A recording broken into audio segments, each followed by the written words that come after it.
ये सत्य घटना है परमात्मा कबीर देव जी के सह शरीर इस भूलोक को छोड़कर सतलोक जाने की। इस लीला को करके उन्होंने सिद्ध कर दिया कि वे ही सच्चे और पूर्ण परमात्मा हैं।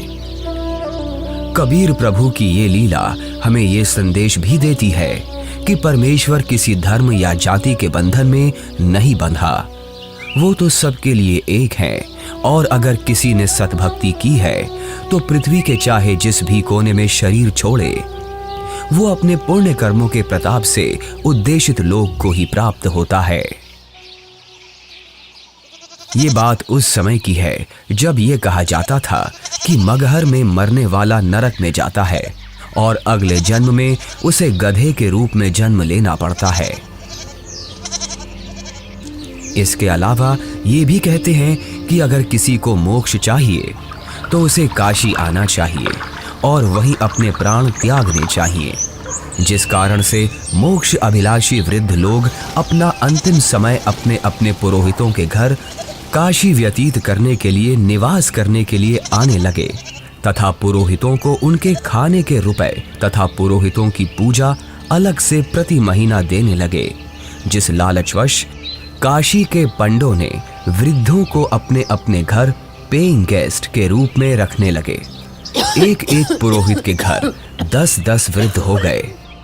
कोई रोगी तो कोई अन्य परेशानी से ग्रस्त होने लगे तो उन लालची पंडों ने मीटिंग करके षड्यंत्र के तहत वृद्धों को मारने के लिए गंगा दरिया के किनारे एक करोंत यानी आरा लगाया।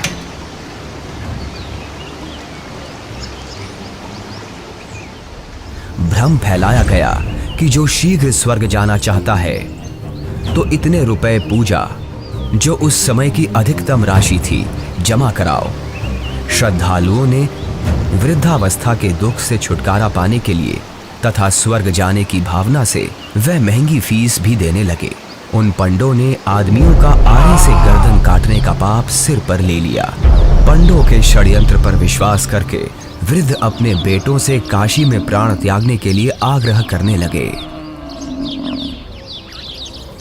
लेकिन पिताजी, अभी आपकी और माँ की आयु ही क्या है? अभी तो आपको अपने पोतों का ब्याह देखना है, उनकी संतानों को अपनी गोद में खिलाना है। देख बेटा, जिंदगी जीने का लालच तो कभी खत्म नहीं होता, और वैसे भी अपने जीवन में हमने अपनी सारी जिम्मेदारियों को पूरा कर लिया। अब जब भगवान के पास जाना ही है तो देर क्यों करना? हमें काशी में पवित्र करौंत लेने में स्वर्ग की प्राप्ति होगी।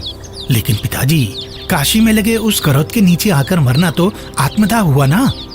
अगर उस आत्मदाह से ईश्वर मिलते हो तो क्यों ना आत्मदाह किया जाए? और वैसे भी यहाँ मगहर में मरने से तो हमें मोक्ष मिलेगा नहीं।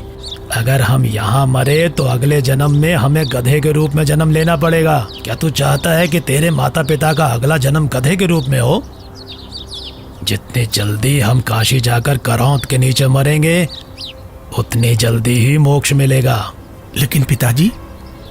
बस बेटा, तू हमारे साथ काशी चलकर वहां हमारी करौंत के नीचे आकर प्राण त्यागने की व्यवस्था कर दे। रामशंकर अपने माता पिताजी के साथ काशी के घाट पर पहुंचते हैं। वो उस घाट पर भी पहुंचे जहां करौंत लगा हुआ है। करौंत से थोड़ी दूर पर ही खड़े होकर वो सभी देखते हैं कि गंगा नदी के किनारे करौंत वाली जगह है, उसका हैंडल करौंत से थोड़ी दूर पर एक मंदिर के पास है जो गुप्त है। हे ब्राह्मण, मुझे भी मोक्ष को प्राप्त करना है। ये काशी है और यहाँ मरने वाला हर व्यक्ति मोक्ष के लिए ही आता है। लेकिन मैंने अपने जीवन में बहुत सारे पाप कर्म किए हैं। इससे कोई फर्क नहीं पड़ता है कि मरने वाला व्यक्ति पापात्मा है या पुण्यात्मा। काशी में मरने वाला हर व्यक्ति स्वर्ग को जाता है और मगहर में मरने वाला हर व्यक्ति नरक को प्राप्त करता है। ठीक है, मुझे भी इस आरे के नीचे आकर स्वर्ग जाना है। 50 मोहरें लगेंगी। ये लो। ठीक है, तुम तख्त पर लेट जाओ। मैं भगवान से प्रार्थना करता हूँ कि वो आपको स्वर्ग में जगह दे। हे परमात्मा, इस आत्मा को अपने चरणों में स्वर्ग में स्थान देना। बहुत सारे लोग मोक्ष के लालच में पैसे देकर आरे से कट रहे थे।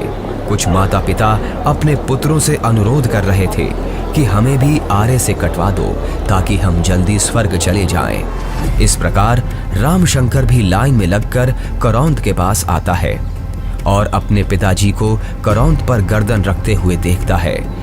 तभी पंडा इशारा करता है। दूसरा पंडा हैंडल घुमाता है, लेकिन हैंडल उलझ जाता है।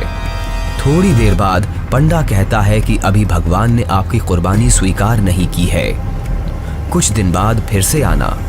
तभी हैंडल घुमाने वाला पंडा करौंद को ठीक करके इशारा करता है कि अब करौंद ठीक है, अगले का नंबर लगाओ। इस तरह फिर उनकी माता का नंबर आता है। उनकी गर्दन कट जाती है।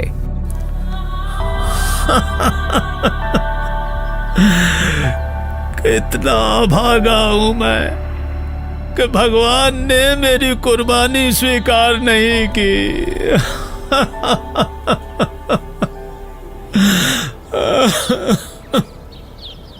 कबीर परमेश्वर जी इस भ्रम को दूर करना चाहते थे कि सच्चा भक्त किसी भी स्थान पर प्राण त्यागे वह उद्देशित लोक को प्राप्त होता है। सत्य कर्मों, पुण्य कर्मों को करने वाला व्यक्ति, सत्य साधना करने वाला व्यक्ति संसार के चाहे जिस कोने में भी शरीर छोड़े और चाहे जैसे छोड़े, वो अपने पुण्य कर्मों के प्रताप से ईश्वर के पास चला जाता है, नरक नहीं जाता। लेकिन दुष्कर्मों को करने वाला इंसान चाहे जहां भी मरे, चाहे काशी हो चाहे मगहर, उसे नरक की ही प्राप्ति होती है। सतलोक को प्राप्त करने के लिए पुण्य कर्म जरूरी हैं, ना कि काशी क्रोध के नीचे मरना। कबीर जी क्षमा कीजिए, लेकिन हम इस बात से सहमत नहीं हैं। ये पुण्य कर्मों को करने वाला व्यक्ति चाहे काशी में मरे या मगहर मरे, उसे स्वर्ग की ही प्राप्ति होगी। सत्य ये है कि अगर कोई भी व्यक्ति काशी में मरता है तो वो चाहे पुण्यकर्मी व्यक्ति हो या पापकर्मी, उसे स्वर्ग की ही प्राप्ति होगी। और अगर कोई व्यक्ति मगहर में मरता है तो वो चाहे पुण्यकर्मी हो या पापकर्मी, उसे नरक की ही प्राप्ति होगी। और इतना ही नहीं, मगहर में मरने वाला अगले जन्म में गधे के रूप में ही जन्म लेगा, ये भी निश्चित है। उस व्यक्ति को भी स्वर्ग की प्राप्ति नहीं होगी। ठीक है, तो मैं फिर मगहर में ही शरीर का त्याग करूंगा और स्वर्ग नहीं, स्वर्ग से भी आगे सतलोक जाऊंगा। और आप सभी पंडितों से मेरा आग्रह है कि आप सभी मेरे साथ मगहर चलें और मेरे शरीर छोड़ने के बाद अपनी ज्योतिष विद्या का प्रयोग करके ईमानदारी से सभी लोगों को ये बता देना कि मैं कहाँ गया हूँ। लोगों के बीच का ये भ्रम दूर होना चाहिए कि मोक्ष केवल काशी मथुरा में शरीर का त्याग करने से नहीं होगा, बल्कि मोक्ष केवल यथार्थ भक्ति से और मर्यादा में रहकर अपने जीवन का निर्वहन करने से होगा। आज आपके मुक्ति का दिन है। करौंद के नीचे आकर मोक्ष पाने के लिए तैयार हो आप? इस आरे अर्थात करौंद से मुक्ति प्राप्त करने के लिए कितनी मोहरें लगेंगी? केवल 50।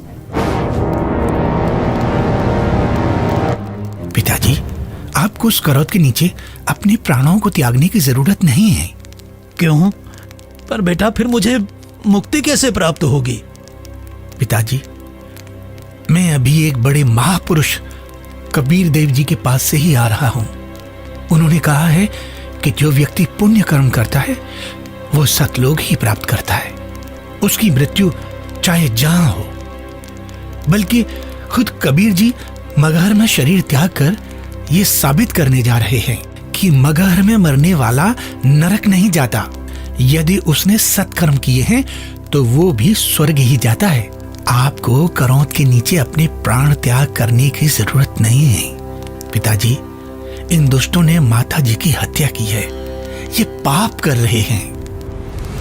अरे अरे, ये क्या कर रहे हो? कबीर देव जी को ज्ञान नहीं है? तुम्हारा दिमाग फिर गया? ज्ञान नहीं है?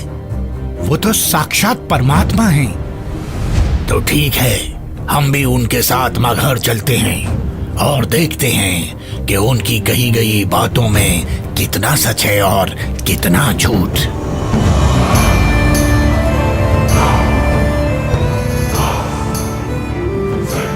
वीर देव सिंह बघेल जी की जय। महाराज, हमें ज्ञात हुआ है कि कबीर देव जी अपने शरीर का त्याग करने के लिए मगहर जा रहे हैं, लेकिन हमने सुना है कि मगहर में जो भी अपने शरीर का त्याग करता है उसे कभी स्वर्ग की प्राप्ति नहीं होती है। कबीर देव जी तो साक्षात परमेश्वर हैं और वो शरीर का त्याग चाहे जहां करें।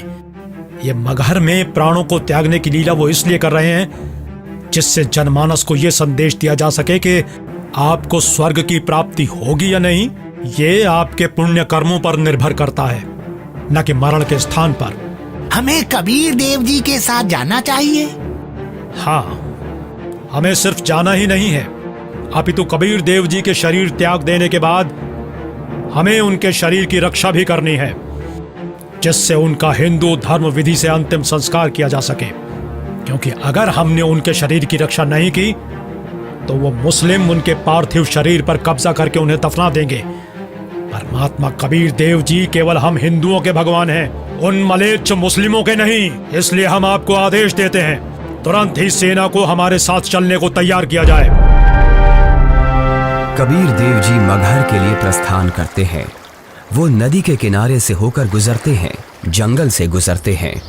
दिखता है कि उनके पीछे काफी सारे भक्त भी जा रहे हैं। कबीर प्रभु के साथ हिंदू और मुसलमान दोनों धर्मों को मानने वाले भक्त हैं। काशी के करौंत का समर्थन करने वाले पंडे हैं, विद्वान पंडित जिनके साथ सालिक राम भगवान की मूर्ति है, और बड़े बड़े टीका चंदन लगाने वाले पंडित जिनके साथ काफी सारी पुस्तकें हैं, वो भी कबीर प्रभु के साथ हैं। रामशंकर और उसके पिता भी कबीर प्रभु के साथ हैं।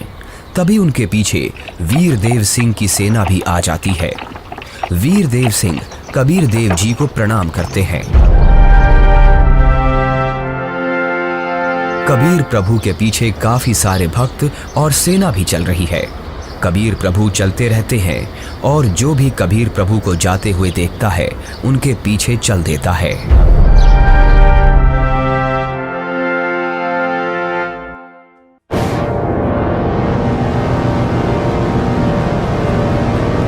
सलाम वालेकुम नवाब बिजली खान पठान साहब। वालेकुम अस्सलाम। कहिए, क्या खबर है? जी नवाब साहब, हमें पता चला है कि खुदा के रूप हमारे पीर कबीर जी महाराज मगहर आ रहे हैं, और सुना है कि वो यहाँ अपनी रूह को अपने जिस्म से आजाद करके सतलोक को रवाना हो जाएंगे। क्या? फिर तो हमें इसी पल कबीर जी के पास पहुंचना होगा, और कबीर जी की रूह के इस दुनिया से जाने के बाद उनके जिस्म को अपने कब्जे में लेकर इस्लाम के रिवाजों से उनके शरीर को धरती में दफन करना चाहिए। और इस बात का भी ख्याल रखना चाहिए कि उनका जिस्म काफिर हिंदुओं के हाथ न लगे। जी नवाब साहब, ऐसा ही होना चाहिए। सेना को हमारे साथ कबीर जी के पास चलने के लिए फौरन तैयार किया जाए, लेकिन कबीर जी को इस बात की अभी भनक न लगे।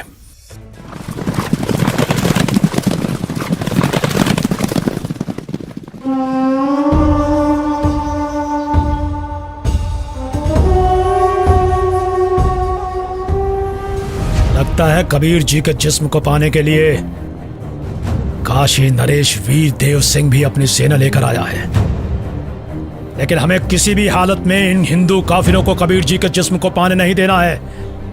आपके आने का मकसद हमें पता चल गया। पीर जी, बिजली खान आपकी क्या खिदमत कर सकता है? मैं अपना शरीर त्याग करने से पहले स्नान करना चाहता हूँ। जी, हम अभी आपके नहाने के लिए साफ पानी की व्यवस्था करते हैं। नहीं, मैं किसी बहते पानी के दरिया में स्नान करूंगा। बिजली खान। पीर जी, यहाँ एक दरिया बहता था जिसका नाम आमी नदी था, लेकिन पीर जी, शंकर भगवान के श्राप के कारण उसका पानी अब एकदम सूख चुका है। चलो दिखाओ मुझे वो आमी नदी कहाँ है। जी पीर जी, चलिए। कबीर देव जी, वीर देव सिंह, बिजली खान और उनके सेना और बाकी के भक्त उस आमी नदी के पास पहुंच गए। कबीर देव जी ने उस सूखी हुई नदी को देखा। कबीर देव जी ने अपने हाथ जोड़कर प्रार्थना की और फिर अपने हाथों को हवा में ऐसे लहराया जैसे कि वो नदी को बहने का इशारा कर रहे हों। कबीर प्रभु के ऐसे इशारा करते ही थोड़ी दूर पर नदी की ही जगह पर एक जोर से धमाका हुआ और धरती के अंदर से पानी का सैलाब निकला। ये देखकर सभी लोग चौंक जाते हैं और सभी भक्ति भाव से भरकर कबीर प्रभु को देखते हैं और अपने हाथ जोड़ लेते हैं। पूरी नदी में पानी भर जाता है। सभी लोग खुश हो जाते हैं। कबीर प्रभु की जय, कबीर प्रभु की जय, कबीर प्रभु की जय। आदेश दें प्रभु। हुक्म दे मालिक। मुझे 2 सफेद चादरें चाहिए, एक बिछाऊंगा और एक ओढ़ूंगा। जो आज्ञा प्रभु। इसी क्षण 2 सफेद चादर यहाँ लाई जाएं। कोई और आदेश दें प्रभु। बिजली खान, तुम सेना किस लिए लाए हो? वीर देव, तुम किस लिए सेना लाए हो? प्रभु जी, हम आपके शरीर को इतना मलिच मुसलमानों के हाथ नहीं लगने देंगे। इन्होंने अगर आपके शरीर को छू तक भी लिया तो इनमें से कोई भी जीवित नहीं बचेगा। हम आपका अंतिम संस्कार हिंदू रीति रिवाजों से करेंगे। तो हमने भी चूड़ियां नहीं पहन रखी हैं। हम भी अपने अल्लाह के स्वरूप पीर कबीर जी का जिस्म हिंदू काफिरों को नहीं देंगे और इस्लामी तरीके से पीर जी का शरीर को दफन करेंगे। और अगर ऐसा नहीं हुआ तो इसका अंजाम बहुत बुरा होगा। हम वीर देव की सेना से युद्ध करके आपका शरीर प्राप्त करेंगे, लेकिन अंतिम संस्कार हम मुस्लिम तरीके से ही करेंगे। मुझे नहीं पता था कि तुम सब मेरी शिक्षाओं को इतना ही समझ पाए हो। 120 साल हो गए मुझे तुम सब लोगों को समझाते हुए, फिर भी इतना ही समझ पाए हो। मुझे इतना ही जाना है तुम सब ने। आज भी तुम एक ना होकर हिंदू मुसलमान बनकर अलग अलग खड़े हो। मेरी चेतावनी है, अगर तुम लोगों ने आपस में झगड़ा किया तो ठीक नहीं होगा। तुम दोनों एक ही परमात्मा की संतान हो। तुम दोनों अलग अलग ना होकर एक ही हो। हम सबको एक साथ रहना है। मेरे सतलोक गमन के बाद इन चादरों में तुम्हें मेरा शरीर नहीं मिलेगा। एक चादर तुम हिंदू ले लेना और एक चादर तुम मुसलमान, और इन चादरों में जो भी चीज मिले उसे आपस में आधा आधा बांट लेना। आपस में लड़ाई नहीं करना, नहीं तो गृह युद्ध छिड़ जाएगा। मेरे जाने के बाद आपस में झगड़ना मत, ये मेरा आदेश भी है और विनती भी। कबीर प्रभु का शरीर मैं किसी को नहीं दूंगा। कबीर प्रभु के जिस्म को छोड़ने के बाद मैं इनके शरीर को अपने कब्जे में लेकर ही रहूंगा। अब मैं चलता हूं।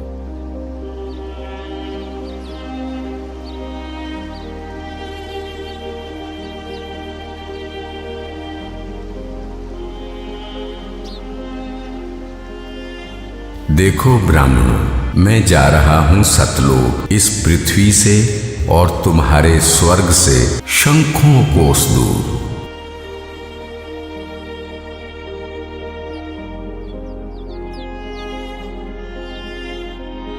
उठा लो पर्दा, इसमें नहीं है मुर्दा, इस चादर को उठाओ। जैसे ही वीर देव और बिजली खान दौड़कर वो चादर उठाते हैं तो कबीर देव जी की जगह उनके ही वजन के बराबर शरीर के आकार के सुगंधित फूल, गुलाब, गेंदा, गुड़हल आदि रखे हुए हैं। ये देखकर सभी लोग चौंक जाते हैं। सभी लोग हाथ जोड़ लेते हैं। अब वीर देव की आंखों से आंसू निकलते हैं। बिजली खान की आंखें भी नम होती हैं। दोनों एक दूसरे को देखते हैं और आपस में एक दूसरे को गले लगाकर रोने लगते हैं। दोनों सेनाओं के सिपाही भी एक दूसरे को देखते हैं। वहां खड़े ब्राह्मण लोगों की भी आंखों से आंसू गिरने लगते हैं। रामशंकर और उसके पिता के भी आंसू गिरते हैं। सभी लोग एक साथ कबीर देव जी के नाम का नारा लगाने लगते हैं। कबीर प्रभु की जय, कबीर प्रभु की जय।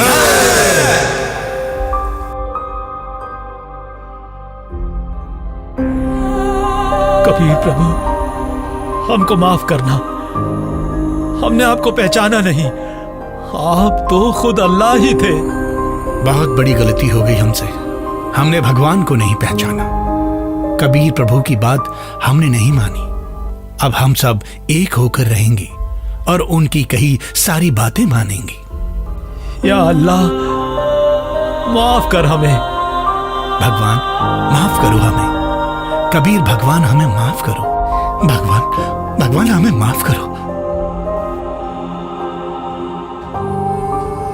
फिर हिंदू और मुसलमानों ने आपस में वो फूल बांट लिए और मगहर में ही कबीर प्रभु की याद में 2 अलग अलग स्थानों का निर्माण किया। और फिर उन्हीं में से कुछ फूल लाकर वीर देव सिंह ने काशी में चौरा का भी कबीर प्रभु जी के स्थान का निर्माण किया। उसे कबीर चौरा नाम से जाना जाता है। वहां पर कबीर पंथ का बहुत बड़ा आश्रम बना है। कबीर प्रभु जी ही सच्चे और पूर्ण परमात्मा हैं, जिन्होंने हम सबको रंग भेद, जाति धर्म भेद आदि के आधार पर ना बंटकर एकजुट रहना सिखाया। परमात्मा एक विशेष जाति या समूह का नहीं होता। परमात्मा तो सबका एक है, जिसका नाम कबीर देव है।